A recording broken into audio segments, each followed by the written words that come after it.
Subscribe button पर click करें और हमारी सारी नोटिफिकेशन के लिए हेलो दोस्तों, ज्ञान आश्रम में आपका स्वागत है। पार्टनरशिप अकाउंटिंग में एडमिशन ऑफ न्यू पार्टनर मैं चैप्टर आपको पढ़ा रहा हूं। इसमें अभी तक मैंने जितना चीजें पढ़ा दिया वो क्या क्या था, वो मैंने आपको रिवैल्यूएशन अकाउंट का एक बेसिक क्वेश्चन तक और उसके सारे ट्रीटमेंट मैं समझा चुका हूं, और उसके साथ साथ बैलेंस शीट कैसे बनता है, पार्टनर्स कैपिटल कैसे बनता है, ये सारी बातें मैं बता दिया हूं। लेकिन एक एकदम बेसिक क्वेश्चन को मैंने बताया था। आज जो मैं उसके आगे जो बात करूंगा उसमें क्या है, उसमें मैं आपसे बात करूंगा कि संचय अवितरित लाभ, यानी ये कुछ पॉइंट हैं, उनको कैसे ट्रीट किया जाता है। ये हमारे लायबिलिटी साइड में कुछ पॉइंट पाए जाते हैं और ये हमारे एसेट साइड में कुछ पॉइंट पाए जाते हैं, उसको कैसे ट्रीट किया जाता है और उसको हम लोग पार्टनरशिप में कैसे, पार्टनरशिप अकाउंटिंग में जब एडमिशन ऑफ न्यू पार्टनर होता है तो किस प्रकार से लिखते हैं। ठीक है, तो वीडियो स्टार्ट करने से पहले मैं आपसे कुछ बातें बोलना चाहता हूं कि आप लोग जरूर इस वीडियो को पूरा देखें और इसके साथ साथ सब्सक्राइब जरूर करें हमारे चैनल को, और आपको अगर ये पसंद आता है तो इसे आप लोग शेयर भी अपने दोस्तों तक जरूर करें। इसके अलावा आपको अगर लाइव क्लासेस पढ़ना है तो मैं आपको लाइव क्लासेस भी प्रोवाइड करा रहा हूं। इसके लिए आपका डिस्क्रिप्शन में व्हाट्सएप नंबर मिलेगा, वो आप जाकर देखेंगे और वहां पर हमसे मैसेज करके बात कर सकते हैं। लाइव क्लासेस बिल्कुल फ्री है, ठीक है, ये भी समझने वाली बात है। लाइव क्लासेस बिल्कुल फ्री है, कोई भी उसके लिए चार्ज नहीं होगा। उसमें आपको सारे के सारे क्लासेस भी मिलेंगे और उसके साथ साथ सारे नोट्स भी मिलेंगे। ठीक है, सारे सब्जेक्ट के क्लासेस चलते हैं। यहाँ पर यूट्यूब पे तो केवल मैं अकाउंट्स लेके चल रहा हूँ, लेकिन वहां पर आपको सारे क्लासेस प्रोवाइड किया जाएंगे। ठीक है, अब चलिए आज के टॉपिक पे चलते हैं। आज का टॉपिक क्या है, अभी तक मैंने आपको जो पढ़ाया था उसमें पढ़ाया था कि पार्टनर्स कैपिटल अकाउंट कैसे बनता है, रिवैल्यूएशन अकाउंट एक बेसिक क्वेश्चन कैसे होता है, और उसके साथ साथ हमारा बैलेंस शीट कैसे होता है। आज मैं बताने जा रहा हूं, देखिए उन सभी चीजों के बाद हमारा आता है बैलेंस शीट। जो हमारा नया पार्टनर जब एडमिट होता है तो एक बैलेंस शीट दिया रहता है। ठीक है, वो बैलेंस शीट किसका होता है, वो बैलेंस शीट होता है ओल्ड पार्टनर्स का। अब नए पार्टनर के आने पर क्या होता है, नए पार्टनर के आने पे फर्म का रिकंस्ट्रक्ट होता है। ये मैं हर वीडियो में आपको बताता हूँ। नए पार्टनर के आने पर क्या होता है, फर्म का रिकंस्ट्रक्शन होता है। ऐसे कंडीशन में बैलेंस शीट में जितनी चीजें होती हैं वो नए सिरे से स्टार्ट होता है। तो बैलेंस शीट में कुछ ऐसी भी चीजें होती हैं जो पुराने साझेदार अपने लाभ को काट करके बनाए रहते हैं, ताकि फ्यूचर में होने वाले अनसर्टेनिटी को, मतलब जैसे कि उसमें क्या होता है, फ्यूचर में होने वाले जो भी नोन और अननोन लायबिलिटीज हैं उसको फुलफिल किया जा सके, उसे पूरा किया जा सके।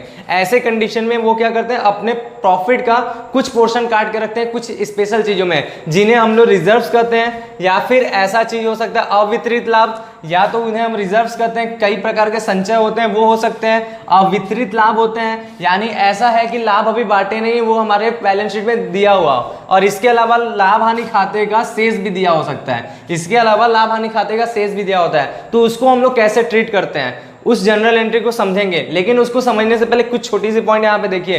क्या होता है कि हम लोग का बैलेंस शीट होता है वो किसका होता है, वो ओल्ड पार्टनर का होता है। और न्यू पार्टनर के एडमिट होने के बाद, न्यू पार्टनर के आने के बाद हमें क्या होता है, एक नया बैलेंस शीट बनाना होता है। एक नया बैलेंस शीट बनाना होता है, ये बात होता है। हमारा जो बैलेंस शीट क्वेश्चन में होता है वो किसका होता है, वो पुराने साझेदार का होता है। नए साझेदार का उसमें कुछ भी हिस्सा नहीं है। उस बैलेंस शीट में जितने टॉपिक हैं, जितने पॉइंट्स दिए हुए हैं, उन सारे के सारे मदों में नए साझेदार का कोई भी हिस्सा नहीं है। ऐसे कंडीशन में वो पुराने साझेदारों का होगा। अब क्या होता है, तो इसमें हमने बताया कि इसमें ये सारे पॉइंट दिए होते हैं। ये सारे पॉइंट क्या होते हैं, ये सारे पॉइंट आपको लायबिलिटीज साइड में मिलते हैं, दायित्व पक्ष में। दायित्व पक्ष में क्यों मिलते हैं, क्योंकि ये सारे के सारे दायित्व होते हैं। ये सारे के सारे दायित्व होते हैं। लाभ को काट कर बनाया जाता है नोन और अननोन लायबिलिटी को पूरा करने के लिए। ठीक है, तो वो क्या होता है, वो लाभ का हिस्सा रखा गया किसी ना किसी दायित्व के लिए, तो इसलिए दायित्व होते हैं। और उसके साथ साथ लाभ का बैलेंस क्रेडिट होता है ना, तो इनका भी बैलेंस क्रेडिट होता है, इनका भी बैलेंस क्रेडिट होता है। और हमने पहले भी बताया कि लायबिलिटीज का बैलेंस क्या होता है,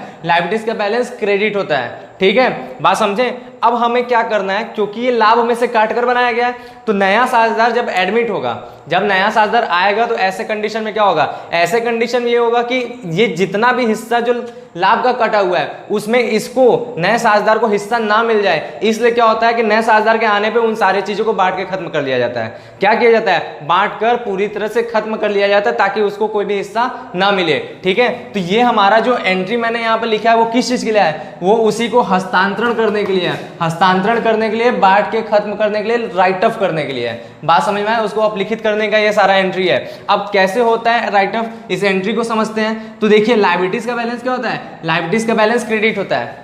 लायबिलिटीज का बैलेंस क्या होता है, क्रेडिट होता है। अब जब हम उसको राइट ऑफ करेंगे तो हमने बताया था लायबिलिटीज जब भी राइट ऑफ होता है तो उसे हम क्या करेंगे, उसको हम लोग डेबिट करेंगे, क्योंकि लायबिलिटीज जब भी मतलब क्रेडिट बैलेंस जब भी घटता है तो उसे हम क्या करते हैं, उसे हम लोग डेबिट करते हैं। क्रेडिट बैलेंस जब भी घटता है तो उसे हम लोग डेबिट करते हैं, तभी जाके ये पूरा खत्म हो जाएगा, तभी जाकर ये पूरा खत्म हो जाएगा। और देखिए, और बांटेंगे किसमें, किसको दिया जा रहा है, पुराने साझेदारों को दिया जा रहा है। किसको दिया जा रहा है, पुराने साझेदार को। तो वो क्या होगा, उनका जो कैपिटल होगा उस कैपिटल में वो बटेगा, तो कैपिटल क्या होगा, कैपिटल इंक्रीज करेगा। कैपिटल क्या होगा, कैपिटल इंक्रीज करेगा। और कैपिटल का बैलेंस भी क्या होता है, कैपिटल का बैलेंस क्रेडिट होता है, तो इंक्रीज करेगा, तो उसको हम क्या करेंगे, उसको हम लोग क्रेडिट करेंगे। समझे, उसको हम लोग क्या करेंगे, क्रेडिट करेंगे। अब एंट्री समझिए, यहां पर क्या है, जितना चीज भी लायबिलिटीज साइड में दिया होगा जो आपके लाभ में से काटकर बनाया जाता है, लेकिन वो क्या होगा, वो एक पर्टिकुलर चीज के नाम से नहीं होगा। ठीक है, यहां पर मैं कुछ एग्जांपल दिया हूं जो आपके क्वेश्चन में मिलेगा, यहाँ पर जो नाम है वो आपके क्वेश्चन मिलेगा, यही सारे पॉइंट आपको मिलेगा ही मिलेगा, तो उन्हीं को ध्यान रखना है। जैसे आपका अगर संचय क्वेश्चन में दिया बैलेंस शीट में, तो वो हमारा डेबिट होता है जनरल एंट्री करते समय। ठीक है, अगर संचय दिया है तो उसे हम लोग पुराने साधनों में जब बांटते हैं तो वो क्या होगा, वो डेबिट होगा। अगर जनरल रिजर्व सामान्य संचय दिया है तो उसे हम लोग पुराने साझेदारों में बांटते हैं, तब भी वो डेबिट होगा। अगर संचय कोष दिया है रिजर्व फंड, वो भी पुराने साझेदारों में बढ़ता है तो वो भी डेबिट होगा। अगर कोई लाभ हानि खाता का बैलेंस दिया है, यानी लाभ हानि खाता नाम से अगर लायबिलिटीज में दिया है तो वो भी हमारा डेबिट होगा। और इसके अलावा कोई आकस्मिक कोष करके दिया है, आकस्मिक कोष कंटीजेंसी फंड होता है, तो वो भी हमारा डेबिट होता है। ये सारा डेबिट होगा, क्यों, क्योंकि ये सारा लायबिलिटीज में होता है और उससे हमें क्या करना है, उसे हम लोग राइट ऑफ करना है। तो राइट ऑफ करना है तो इसलिए उसको डेबिट करते हैं, क्योंकि सबका बैलेंस क्या होता है, सबका बैलेंस क्रेडिट होता है लायबिलिटीज में होने की वजह से। लायबिलिटीज में होने की वजह से सबका बैलेंस क्रेडिट होता है। अब हमें इसको राइट ऑफ करना है तो हमने डेबिट किया, और ये जाएगा क्या, तो ये जाएगा हमारा पार्टनर्स कैपिटल में। ये हमारा कहाँ जाएगा, तो ये हमारा पार्टनर्स कैपिटल में जाएगा, इसीलिए हमारा पार्टनर्स कैपिटल क्या होगा, क्रेडिट होगा। ठीक है, यानी यहाँ जो भी अमाउंट है, यहाँ जो भी, यहाँ जो भी, यहाँ जो भी, ये सारे जो अमाउंट होंगे ये सब के सब ऐड करके यहाँ जाएगा। और अगर कोई सिंगल है, क्योंकि ये कंपाउंड एंट्री है, ढेर सारे एंट्री को मिला दिया गया, अगर कोई सिंगल आइटम है तो सिंगल एंट्री होगा। जैसे मान लेते केवल रिजर्व होगा तो reserve account debit to old partners capital account. ठीक है, अगर दो है तो जनरल रिजर्व और रिजर्व दोनों दिया है, मान लेते हैं, या रिजर्व और रिजर्व फंड दोनों दिया है, तो general reserve, reserve fund account debit, ये दोनों डेबिट होगा टू ओल्ड पार्टनर्स कैपिटल। ठीक है, ऐसे करके होगा। और बटेगा किसमें, तो याद रखिएगा ये बटेगा पुराने साझेदारों में, और किस रेशियो में, ओल्ड रेशियो में। ओल्ड रेशियो में बटेगा, क्यों, क्योंकि ये सारा का सारा पुराना आइटम है, ये सारा का सारा पुराना आइटम है, और पुराने साझेदार अपने लाभ का हिस्सा काट कर बनाया है। तो पुराने साझेदार किस हिस्से में लाभ को काटे होंगे, इसी अनुपात में काटे होंगे ना, तो इसीलिए ये बढ़ता भी किस अनुपात में, पुराना ही अनुपात में बढ़ता है। यहां तक बात आप लोग को क्लियर होनी चाहिए। ठीक है, समझे। बैलेंस शीट के लायबिलिटीज में दिया होता है और लायबिलिटीज का बैलेंस क्रेडिट होता है, राइट ऑफ करने के चक्कर में उसको हम लोग डेबिट करते हैं, तभी ये क्रेडिट क्या होता है, खत्म हो जाता है। और ये राइट ऑफ होकर जाता किसमें, पार्टनर्स कैपिटल में जाता है। क्यों, क्योंकि खुद क्रेडिट है तो पार्टनर्स कैपिटल को क्रेडिट करके खुद डेबिट हो जाता है राइट ऑफ होने के लिए। तो आपको समझ में आया होगा। अब बात करते हैं अगला, जैसे हमारा लायबिलिटीज में कुछ पॉइंट दिया है, जैसे हमारा लायबिलिटीज में कुछ पॉइंट दिया बांटने वाला, उसी तरह कुछ पॉइंट होगा एसेट साइड में भी। तो एसेट साइड में भी होगा, यानी बैलेंस शीट के पुराने साझेदारों के जो बैलेंस शीट होते हैं, पुराने साझेदारों के, ओल्ड पार्टनर्स के, उसमें आपको एसेट्स में भी कुछ ऐसे आइटम मिलेंगे। उसमें आपको किधर, एसेट्स में भी कुछ आइटम मिलेंगे जिन्हें हम लोग बांट कर खत्म किया जाता है, जो हमारे कहलाते हैं कृत्रिम संपत्ति। जो हमारे क्या कहलाते हैं, कृत्रिम संपत्ति। अभी मैं उसको समझाऊंगा। यहां पर समझिए, एसेट्स में कुछ आइटम होते हैं। अब एसेट्स का बैलेंस क्या होता है, डेबिट होता है, तो इन्हें भी हम लोग क्या करते हैं, इन्हें भी हम लोग बांटते हैं। तो बांटेंगे तो इन्हें भी हम लोग को क्या करना होगा, राइट ऑफ करने के लिए इनको हमें क्रेडिट करना होगा, क्योंकि एसेट्स का बैलेंस डेबिट है, राइट ऑफ करना है तो इसे हमें क्या करना होगा, क्रेडिट करना होगा। और कोई भी चीज बढ़ता है तो किसमें बढ़ता है, पार्टनर्स कैपिटल में बढ़ता है। तो पार्टनर्स कैपिटल में जब बढ़ेगा तो पार्टनर्स कैपिटल हमारा क्या हो जाएगा, खुद डेबिट होगा। ठीक है, बात समझे, पार्टनर्स कैपिटल खुद डेबिट होगा। जिस भी, मतलब ये समझना है कि जिस भी बैलेंस वाले चीज को आपको पार्टनर्स कैपिटल में बांटना है, वो पार्टनर्स कैपिटल को अपने बैलेंस के अकॉर्डिंग करता है और खुद अपोजिट हो जाता है। जैसे लायबिलिटीज वाले आइटम बढ़ रहे थे तो लायबिलिटीज क्रेडिट होता है, तो अब लायबिलिटीज क्रेडिट नहीं होगा बल्कि पार्टनर्स कैपिटल क्रेडिट होगा, और जितनी लायबिलिटीज है वो क्या होंगे, वो सब डेबिट हो जाएंगे। जैसे यहाँ पर आपने देखा ये सब डेबिट हो गया, पार्टनर्स कैपिटल क्रेडिट होगा। अब एसेट आइटम की बात करें तो एसेट्स का बैलेंस डेबिट होता है, एसेट्स का बैलेंस डेबिट होता है, तो अब वो डेबिट नहीं होगा, वो पार्टनर्स कैपिटल को डेबिट करेगा और खुद क्या हो जाएगा, खुद वो क्रेडिट हो जाएगा, खुद क्रेडिट हो जाएगा। और पार्टनर्स कैपिटल को किसको डेबिट करेगा, पार्टनर्स कैपिटल को, पीसी को, पीसी यानी पार्टनर्स कैपिटल को वो करेगा। ठीक है, अब समझिए, वो कौन से आइटम होते हैं, तो उन्हें हम लोग कृत्रिम संपत्ति कहते हैं। उन्हें हम लोग कृत्रिम संपत्ति कहते हैं जो एसेट साइड में जिन्हें बांटा जाता है, सारी संपत्ति को नहीं। जैसे दायित्वों में भी सभी दायित्वों को थोड़ी ना बांटते हैं, जिन दायित्वों का भुगतान करना है उसको आप नहीं बांट सकते हैं क्योंकि उसको भुगतान करना है। उन दायित्वों को बांटना है जो लाभ में से काट कर रखा गया है, जो लाभ में से काट कर रखा गया है। किस लिए? इसलिए ताकि फ्यूचर में होने वाले नोन और अननोन लायबिलिटीज को पूरा किया जा सके, ठीक है। लेकिन नए साझेदार के आने पे उसको उसमें प्रॉफिट मिलने लगेगा, उसका हिस्सा उसमें आ जाएगा, इसीलिए उसको नए साझेदार के आते ही समय बांटकर पुराने लोग खत्म कर लेते हैं, नए साझेदार को उसमें कोई हिस्सा ना मिले, ठीक है। अब कृत्रिम संपत्ति क्या होता है? कृत्रिम संपत्ति से आशय, कृत्रिम संपत्ति वो संपत्तियां हैं जो अपने आप में कृत्रिम, वो अपने आप में संपत्ति नहीं है बल्कि खुद को बनाती हैं। बनावटी संपत्ति भी इसको कहते हैं, जो खुद को दिखाती है कि संपत्ति, यानी उन्हें कुछ कारणों की वजह से संपत्ति पक्ष में लिखा जाता है। जैसे आपका होता है deferred revenue expenditure. Deferred revenue expenditure क्या है? दिख रहा है आपको कि वो एक एक्सपेंसेस है, वो एक एक्सपेंसेस है, लेकिन वो संपत्ति क्यों है? क्योंकि उस खर्चे के करने के बाद उसका जो प्रॉफिट है आपको कई आने वाले कई समय तक मिलता रहता है। तो सारा इतना भारी मात्रा का खर्चा एक बार में हम लोग नहीं डालते हैं बल्कि धीरे धीरे राइट ऑफ करते हैं, और जो उसका बैलेंस बचते जाता है वो आपका बैलेंस शीट के एसेट साइड में जाता है। इसलिए वो क्या है? वो आपका संपत्ति कहलाता है, कृत्रिम संपत्ति कहलाता है। उसी तरह प्रॉफिट एंड लॉस का डेबिट बैलेंस, यही दोनों आइटम आपको मिलेंगे। प्रॉफिट एंड लॉस का डेबिट बैलेंस क्या है? वो भी आपका संपत्ति पक्ष में जाता है बैलेंस शीट को इक्वल करने के लिए। बात समझे? तो ये दोनों के दोनों आपको बनावटी संपत्ति के मतलब संपत्ति पक्ष में मिल सकते हैं आपके क्वेश्चन में। तो उन सबको भी हम लोग क्या करते हैं? बैलेंस शीट के एसेट साइड में ये दोनों आइटम मिलेंगे तो उनको भी हमें राइट ऑफ करना पड़ेगा, ठीक है। यहाँ पे लिखा भी है अपलेखन। अपलेखन का मतलब क्या था? राइट ऑफ करना होगा। तो ऐसे कंडीशन में हमारा old partners capital account debit होगा। क्यों डेबिट होगा? अभी हमने समझाया, क्योंकि ये सारे एसेट्स हैं, खुद राइट ऑफ होंगे तो ये किसको डेबिट कर देंगे? पार्टनर्स कैपिटल को। और खुद क्या होंगे? खुद क्रेडिट होंगे। इसीलिए old partners capital account debit to सारे एसेट्स जिनको बांटना है। तो यही दो एसेट्स मिलते हैं, तो to profit and loss account, to deferred revenue expenditure account. इसमें मेनली आपको एडवर्टाइजमेंट सस्पेंस अकाउंट मिलता है, मतलब मेनली इसमें आपको विनियोग का विज्ञापन का खर्चा मिलेगा। इसमें क्या मिलेगा? मेनली आपको विज्ञापन का खर्च मिलेगा, ठीक है। अब ये भी राइट ऑफ होता है तो किस अनुपात में होगा? तो ये भी आपका ओल्ड रेशियो में ही होगा। किसमें? ओल्ड रेशियो में। क्यों? क्योंकि ये भी क्या है? ये भी पुराने बैलेंस शीट का है और पुराने साझेदारों का है। तो पुराने बैलेंस शीट में पुराने साझेदारों का जो भी चीज होता है वो पुराने अनुपात में ही बढ़ता है, ठीक है। नए अनुपात में कुछ भी नहीं बढ़ता है, नए अनुपात में बैलेंस शीट का कुछ भी नहीं बढ़ेगा। तो आपको समझ में आया होगा, इसको आप लोग नोट करिए। अब चलते हैं आज के क्वेश्चन पे। आज का जो मेन टॉपिक है इससे रिलेटेड मैं आपको एक क्वेश्चन समझाऊंगा, ठीक है। तो इसको आप लोग नोट कीजिए। तो क्वेश्चन आपके बोर्ड पे लगेगा, पूरा का पूरे स्क्रीन पे लगेगा, क्योंकि ये क्वेश्चन बहुत बड़ा है तो पूरे स्क्रीन पे लगेगा। आप लोग देखते रहिएगा, मेरे साथ पढ़िएगा, ठीक है। मैं पढ़ने जा रहा हूँ, आप लोग ध्यान दीजिएगा। तो क्वेश्चन हमारे पेज नंबर 82 का क्वेश्चन नंबर 21 है, एडमिशन ऑफ पार्टनर, नए साझेदार के प्रवेश चैप्टर का, ठीक है। क्वेश्चन क्या बोलता है? एक्स, वाई और जेड व्यापार के बराबर साझेदार हैं। 1 अप्रैल 2016 को एन को व्यवसाय में इन शर्तों पर शामिल करते हैं कि व्यापार में भविष्य के 1/3 लाभ के हिस्से के लिए एन 50,000 रुपये पूंजी और 30,000 रुपये ख्याति देगा। 31 मार्च 2016 को XYZ का निम्नलिखित आर्थिक चिट्ठा था। दायित्व और रकम, दायित्व में हमारा लेनदार 2,30,000 रुपये का है। अब विभाजित लाभ हमारे पास 60,000 रुपये का दिया है। पूंजी दिया हुआ है XYZ का, जिसमें X 1,20,000, Y 45,000 और Z 25,000 है। संचय कोष दिया हुआ है 45,000 का, कुल मिला के हमारा 5,25,000 हो रहा है। फिर संपत्तियां और रकम में क्या है? संपत्तियों पक्ष में है बैंक में रोकड़ 15,000, देनदार हमारा 30,000, रहतिया 75,000, मशीनरी 1,75,000, भवन हमारा 2,30,000। इसके बाद क्या लिखा है? यह इसका टोटल भी 5,25,000। इसके बाद लिखा है यह पारस्परिक तय हुआ कि एन को साझे में शामिल करने के पहले निम्नलिखित समायोजनाएं कार्यान्वित कर लेनी चाहिए, जिसमें हमारा मशीनरी तथा भवन का मूल्य क्रमशः 20% तथा 5% से ह्रासित कर दिया जाए। स्टॉक का पुनर्मूल्यांकन 1,35,000 पर किया जाना चाहिए। अप्राप्य ऋण के लिए 10% संचिति का निर्माण करना चाहिए। अदद व्यय के लिए 7,500 रुपये और उपार्जित आय के लिए 1,500 रुपये का लेखा करना चाहिए। लाभ हानि समायोजन खाता साझेदारों के पूंजी खाते तथा XYZ और N का समायोजित आर्थिक चिट्ठा तैयार कीजिए। आप लोगों को समझ में आया होगा सारा क्वेश्चन?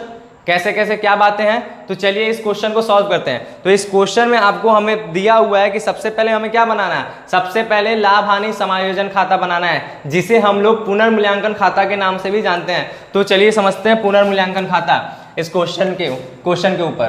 तो हम लोग बनाएंगे पुनर्मूल्यांकन खाता यानी रीवैल्यूएशन अकाउंट। समायोजन आप लोग लाभ हानि समायोजन खाता भी लिख सकते हैं, वो भी गलत नहीं है, लेकिन ज्यादातर यूज इसी नाम का होता है, इसलिए मैं इस नाम से इस खाते को बनाता हूं। आप लोग दोनों में से कोई भी नाम यूज कर सकते हैं, ठीक है। ये फॉर्मेट इसका हम लोग ड्रॉ करेंगे, जैसे फॉर्मेट बनता है। चलिए फॉर्मेट हो गया। फॉर्मेट में हम लोग क्या लिखते हैं, तो दो साइड, एक साइड हमारा डेबिट होता है जिसमें हम लोग पर्टिकुलर और अमाउंट,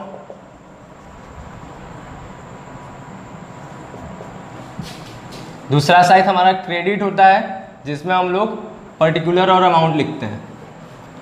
अब इसमें क्या आ जाता है, तो ये हम आपको समझाएं, इसमें संपत्ति और दायित्वों का मूल्य घटता बढ़ता है तो उस हिसाब से लाभ या हानि चीजों को लिखते हैं। तो इसमें सबसे पहला पुनर्मूल्यांकन का टॉपिक क्या बोला है कि मशीनरी तथा भवन का मूल्य 20% तथा 5% हरासित कर दिया जाए।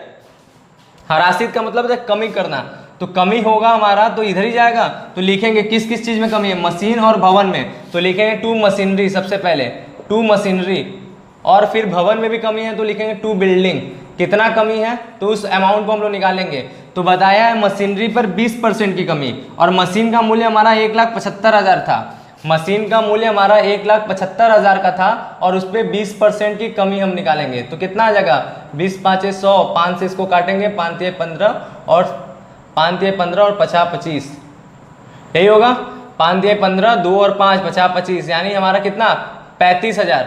मशीन हमारा कितना कम हुआ, 35,000, ठीक है। इसके बाद हमारा बिल्डिंग 5% से कम है, बिल्डिंग 2,30,000 का था। तो हम लोग देखेंगे बिल्डिंग कितने का था, 2,30,000। 2,30,000 का 5% हम लोग निकालेंगे तो कितना हो जाएगा, 20, 0 कट गया, 2 से इसको काट करेंगे तो 1, फिर 2 5 10, कितना 0, 3 0, ठीक है। तो इतना होगा 2 0, इधर का कटा हुआ है, ठीक है। हाँ 2 0, 11,500 हमारा कितना होगा, 11,500। ऐसे भी करके निकाल सकते हैं, 5% है तो 10% निकालेंगे 23,000, 23,000 का आधा करेंगे तो 5% होगा, तो हमारा कितना हो जाएगा 11,500, ठीक है। बात समझे, तो ये दोनों हो गया। इसके बाद हम लोग क्या करेंगे, इसके बाद बताया है कि स्टॉक का पुनर्मूल्यांकन 1,35,000 पे किया जाना चाहिए। स्टॉक पहले कितना था, स्टॉक पहले 75,000 था, अब 1,35,000। तो यहाँ पर देखिए पहले स्टॉक आपका 75,000 था, अब 1,35,000, तो घटा कि बढ़ा, कौन बताएगा। यहाँ पर साफ साफ समझ में आ रहा है कि यहाँ से यहाँ जाने के लिए बढ़ा, तो कितना बढ़ा वो अमाउंट जाएगा, और एसेट बढ़ता है तो हमारे लिए लाभ होता है, इसलिए इधर जाएगा। तो हम लोग लिखेंगे बाई स्टॉक। स्टॉक हमारा, स्टॉक का मूल्य बढ़ गया है तो बाई स्टॉक हम लोग लिखेंगे, और कितना जाएगा तो अमाउंट हम लोग माइनस करके लिखेंगे। तो देखिए हम उल्टा माइनस कर रहे हैं, समझिएगा, ठीक है। 5 में से 5 गया 0, 13 में से 7 गया तो 7 6 13 होता है, तो हमारा 60,000। 60,000 का हमारा स्टॉक क्या हुआ, इंक्रीज कर गया, 60,000 का हमारा स्टॉक इंक्रीज कर दिया। इसके बाद बताया अप्राप्य ऋण के लिए 10% का संचित ही करना है। तो अप्राप्य ऋण किस पे संचित होता है, अप्राप्य ऋण का मतलब होता है देनदारों पे संचित होता है, मतलब ऐसा पैसा जो देनदार नहीं देते तो देनदार पे होगा, तो उस पर 10% का संचित करना है। देनदार हमारे 30,000 के हैं, उसका 10% हमारा क्या होगा 3,000। तो अप्राप्य ऋण की संचिति क्या है, हानि है, तो लिखेंगे बैड डेब्ट्स रिजर्व लिख लेंगे। बैड डेब्ट्स रिजर्व कितने की संचिति है, तो 10% का वो अमाउंट हमारा आया 3,000, क्योंकि अप्राप्य हमारा बैड डेब्ट जो था वो 30,000 का था, और 30,000 पे 10% 3,000 आया। फिर बताया आदत व्यय के लिए 7,500 रुपये बताया है, 7,500 रुपये आपका क्या आउटस्टैंडिंग एक्सपेंसेस। और आउटस्टैंडिंग एक्सपेंसेस क्या होता है, वो एक लायबिलिटी होता है, वो एक लायबिलिटी होता है, और लायबिलिटी है यानी अनरिकॉर्डेड लायबिलिटी। ये पहले बैलेंस शीट में 0 था, नहीं था, अब आया तो आपका क्या हुआ, 0 से बढ़ गया, दायित्व बढ़ा, दायित्व बढ़ा तो प्रॉफिट की लॉस, तो लॉस, इसलिए ये इधर जाएगा अनरिकॉर्डेड लायबिलिटी की तरह, ठीक है। तो लिखेंगे हम लोग आउटस्टैंडिंग, जो भी है क्या है आउटस्टैंडिंग, केवल एक्सपेंसेस लिखा है ना, तो हम लोग लिखेंगे आउटस्टैंडिंग एक्सपेंसेस। आउटस्टैंडिंग एक्सपेंसेस जितना दिया हुआ है, तो हमारा दिया है 7,500, ठीक है। बात समझे। इसके बाद अगला टॉपिक बता रहा है कि उपार्जित आय के लिए 1,500 रुपये। उपार्जित आय समझिएगा, हमारा बोला है कि 1,500 रुपये है उपार्जित आय। उपार्जित आय को एक्रूड इनकम कहते हैं। एक्रूड इनकम क्या होता है, तो एक्रूड इनकम एक एसेट है। एक्रूड इनकम क्या है, एसेट है। तो इसके बारे में भी हम लोग पुराने बैलेंस शीट में कुछ नहीं था, पुराने बैलेंस शीट में कुछ नहीं था, अभी है मतलब पहले जीरो था, अब आया मतलब बढ़ा। तो हमारा जब एसेट बढ़ता है तो लाभ होता है, तो वो किधर जाएगा, इस साइड जाएगा। तो हम लिखेंगे बाई एक्रूड इनकम, ठीक है। कितना रुपए है, तो 1500। सारा टॉपिक हमारा हो गया, जो जो हमारा इसके अंदर होने वाला था। अब हम लोग प्लस माइनस करके इसका बैलेंस निकालेंगे, फटाफट निकाल लेते हैं। चलिए देखते हैं, तो बैलेंस क्या होगा। इधर हम लोगों ने ऐड किया, हम रफ कर रहे हैं, देखिएगा इधर हमने ऐड किया तो कितना आया, 61,500। ये कौन सा साइड है, क्रेडिट साइड। इधर का हम ऐड करते हैं तो देखिए 35 1 36, 36 10 46,000, 46 3 49 यानी 49,000, और 49 और 7 कितना होता है 56, और 56,000 और 500 हम लोग जोड़ देंगे तो कितना हो जाएगा 57,000, यानी 57,000 इधर का टोटल है। किधर का, डेबिट का टोटल 57,000 है। बात समझे। अब इसको हम लोग माइनस कर देते हैं, तो इसको हम लोग माइनस करेंगे तो कितना प्रॉफिट आएगा 500, और इधर 7 4 11 यानी 4500। अब ये लाभ है कि हानि है, तो कोई भी बता सकता है लाभ है। क्यों, क्योंकि क्रेडिट ज़्यादा डेबिट कम। अगर क्रेडिट साइड ज़्यादा डेबिट साइड कम होता है तो वो होता है प्रॉफिट। तो प्रॉफिट को कैसे लिखते हैं, हम लोग लिखते हैं इधर side to profit transfer to capital accounts. किस रेशियो में बढ़ता है, पुराने रेशियो में। कौन कौन से पार्टनर है, XYZ, पुराने साझेदार हमारे XYZ है, पुराने रेशियो में बटेगा। और पुराना रेशियो बोला है कि बराबर, और 4500 को अगर 3 हिस्सों में बांटेंगे तो बराबर कितना आएगा 1500 और 1500, ठीक है। तीनों का 1500 होगा, कुल मिला के 4500 हो गया। ये हमारा कंप्लीट हो गया। और हमने ऐड किया तो कितना आएगा, दोनों तरफ बराबर कर लेंगे, 61,500 आएगा दोनों तरफ बराबर, 61,500, ठीक है। समझे, बहुत अच्छे तरीके से समझ में आएगा। इसमें कुछ है ही नहीं, बस एसेट्स जिधर बढ़ा, जो बढ़ा एसेट्स लाभ है तो इस साइड लिखें, अगर एसेट घटा हानि है तो इस साइड लिखें। उसी तरह हमारा अगर दायित्व बढ़ा हानि है तो इस साइड लिखें, दायित्व घटा तो हमारा लाभ है तो इस साइड लिखें। और इसमें इस तरह के जो टॉपिक थे उस हिसाब से हमने अपना प्रॉफिट एंड लॉस निकाल लिया, ठीक है। रिवैल्यूएशन कंप्लीट, समझ में आया होगा। अब चलते हैं हम लोग पार्टनर्स कैपिटल पे, इसको आप लोग नोट कर लीजिएगा। तो अब पार्टनर्स कैपिटल पे चलते हैं, आप लोग को रिवैल्यूएशन अच्छे तरीके से आया होगा। अब इसको समझते हैं, इसमें कुछ चीजें बदलेगा, पुराने वाले क्वेश्चन जो इससे पहले वाले वीडियो में था उससे कुछ चीजें बदलेगा। क्यों, क्योंकि इसमें आपको लायबिलिटी साइड में ऐसे कुछ आइटम मिलेंगे जो पार्टनर्स में बांटना है, ठीक है, जो पार्टनर्स में बांटना है एंट्री के हिसाब से। देखिए अभी जो मैं इस वीडियो के शुरुआत में जो दोनों जनरल एंट्री आपको समझाया था, उसमें जो भी चीजें पार्टनर्स कैपिटल को क्रेडिट कर रहा था, हमारा क्या लायबिलिटीज वाले सारी चीजें बढ़कर क्या पार्टनर्स कैपिटल को क्रेडिट कर रहा था ना, यानी लायबिलिटीज के सारे आइटम पार्टनर्स कैपिटल के क्रेडिट में जाएगा। और जो चीज पार्टनर्स कैपिटल को डेबिट कर रहा था, यानी एसेट्स वाले आइटम राइट ऑफ हो रहे तो पार्टनर्स कैपिटल को क्या रहता है, डेबिट कर रहा था ना, वो सारी आइटम आपको पार्टनर्स कैपिटल के डेबिट में डालना है। तो चलिए इस क्वेश्चन में देखते हैं, फिर से सॉल्व करते हैं, इसके पार्टनर्स कैपिटल को बनाते हैं। तो आप लोग को पता होगा पार्टनर्स कैपिटल में सबसे पहले हम लोग क्या करते हैं, सबसे पहले हम लोग बाई बैलेंस BD करते हैं, जो हमारा प्रारंभिक पूंजी है। प्रारंभिक पूंजी कितना, एक्स का हमारा 1,20,000, 1,20,000 एक्स की पूंजी। वाई की पूंजी कितना है 45,000, वाई की पूंजी 45,000। जेड की पूंजी कितना है 25,000, जेड की पूंजी 25,000। और हमारा फिर क्या है, और हमारा फिर इसमें कुछ नहीं होगा, ये नया साझेदार है। फिर उसके बाद नया साझेदार जो पूंजी लाता है उसको लिखते हैं। तो हम लोग नया साझेदार की पूंजी लिखेंगे बाई बैंक। यहाँ पर बाई बैंक क्यों हो रहा है, क्योंकि क्वेश्चन में हमारा बैंक में रोकड़ है, इसीलिए बाई बैंक करके दिया है। हमारा कितना एन जो पूंजी है 50,000 ला रहा है, तो एन की पूंजी 50,000 हो गया, ठीक है। उसके बाद एन जो प्रीमियम लाता है उसको हम लोग बांटते हैं, तो लिखेंगे बाई प्रीमियम फॉर गुडविल, ठीक है। बाय प्रीमियम फॉर गुडविल किस रेशियो में बढ़ता है, तो सैक्रिफाइसिंग रेशियो में। इस केस में सैक्रिफाइसिंग रेशियो कितना होगा, वही होगा जो पुराना है, क्योंकि नया साझेदार 1/3 हिस्से के लिए आ रहा है, लेकिन ये नहीं पता कि वो अपना हिस्सा किससे प्राप्त कर रहा है। तो नया साझेदार अपना हिस्सा उसी अनुपात में प्राप्त करता है जिस अनुपात में वो लोग पुराने बांटते थे, तो उसी अनुपात में वो लोग अपना हिस्सा छोड़ते हैं, यानी सेम टू सेम बराबर बटेगा। तो उसने कितना लाया है 30,000 लाया है ख्याति, तो तीनों में 10-10,000 ख्याति का बटेगा, तीनों में 10,000 ख्याति बटेगा क्योंकि पुराना अनुपात हमारा बराबर था, तो सैक्रिफाइसिंग रेशियो भी हमारा बराबर होगा।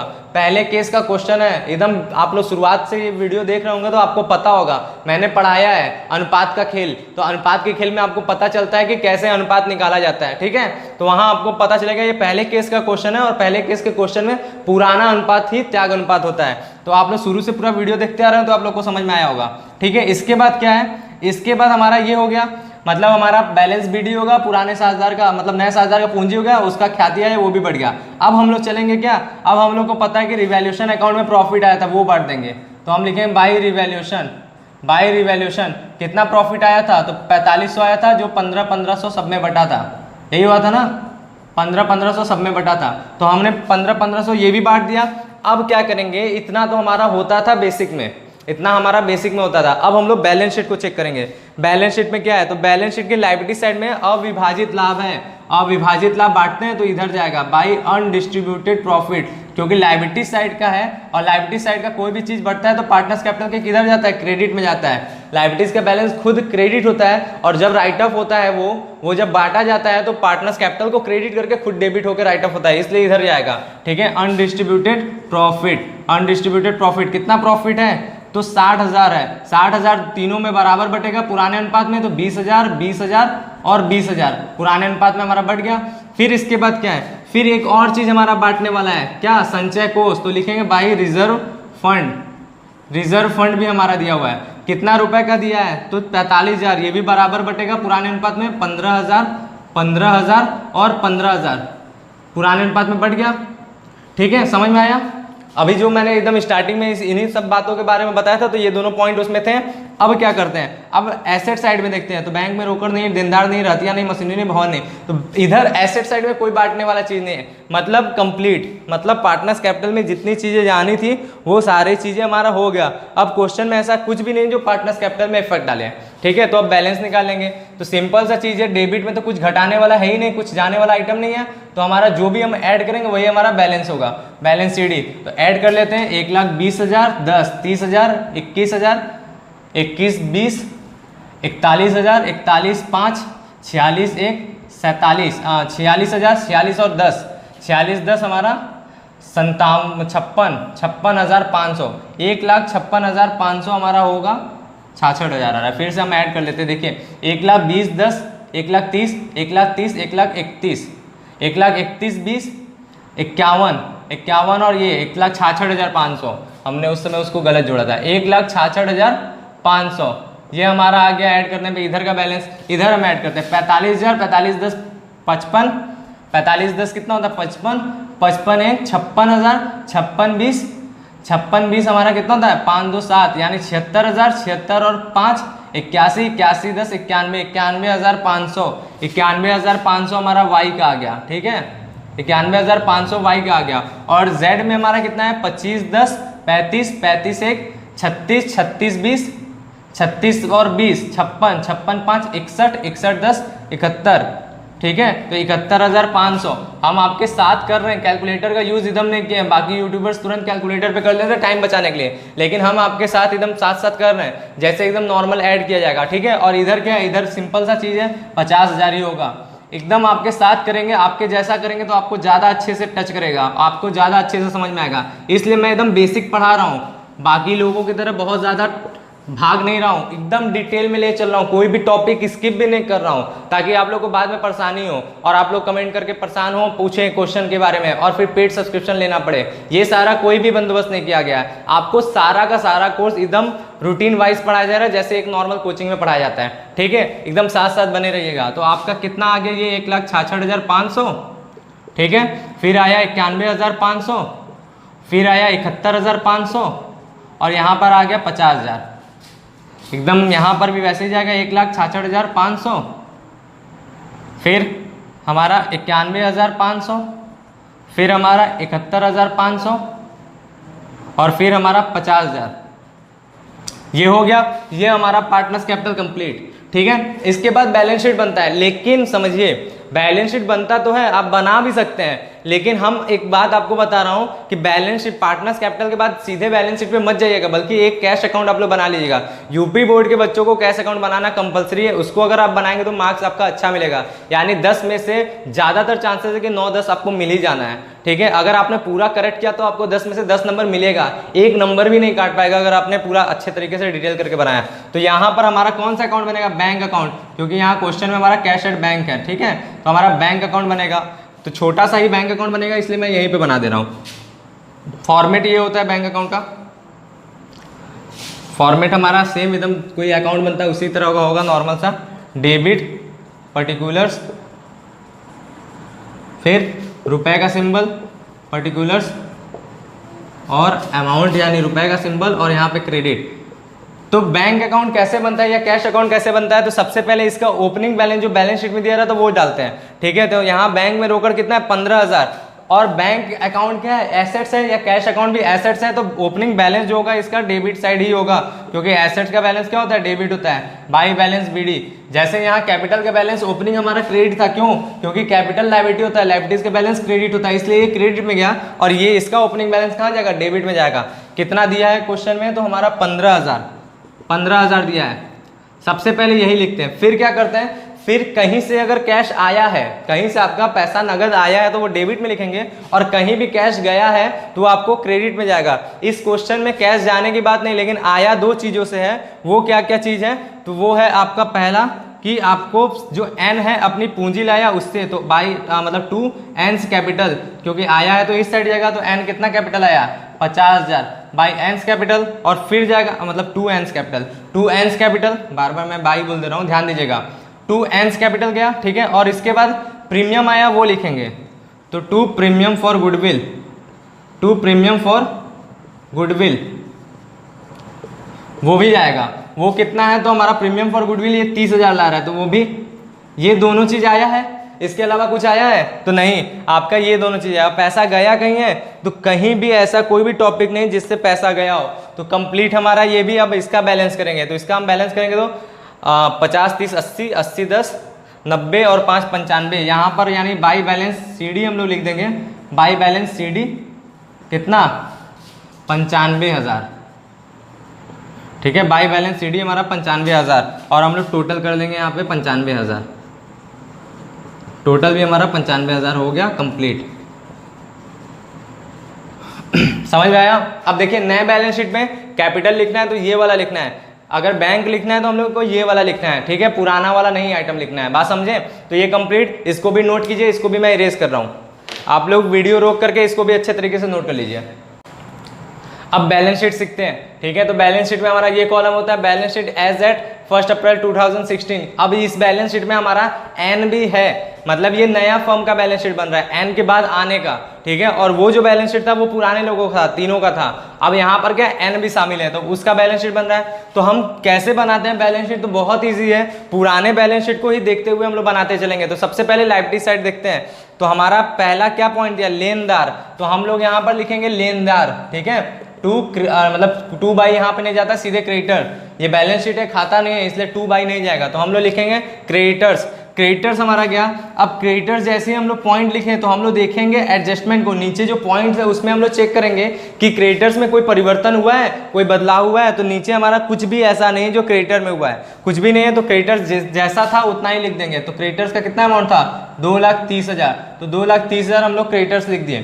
ठीक है, उसके बाद अगला टॉपिक है बैलेंस शीट में अविभाजित लाभ, वो हमारा नहीं जाएगा क्योंकि उसको हम लोग बांट लिए हैं। फिर अगला पॉइंट हमारा पूंजी है, तो हम लोग पूंजी लिखेंगे कैपिटल्स। और कैपिटल्स हमारा किसका जाएगा? जो हम लोग पार्टनर्स कैपिटल में बनाए हैं, पार्टनर्स कैपिटल में जो बना है वो, यानी इन सबका हमारा कैपिटल गया कितना कितना, तो क्वेश्चन में दिया हुआ है हमारा जो हम निकाले थे पार्टनर्स कैपिटल में, तो एक्स का कितना था? 1,66,500।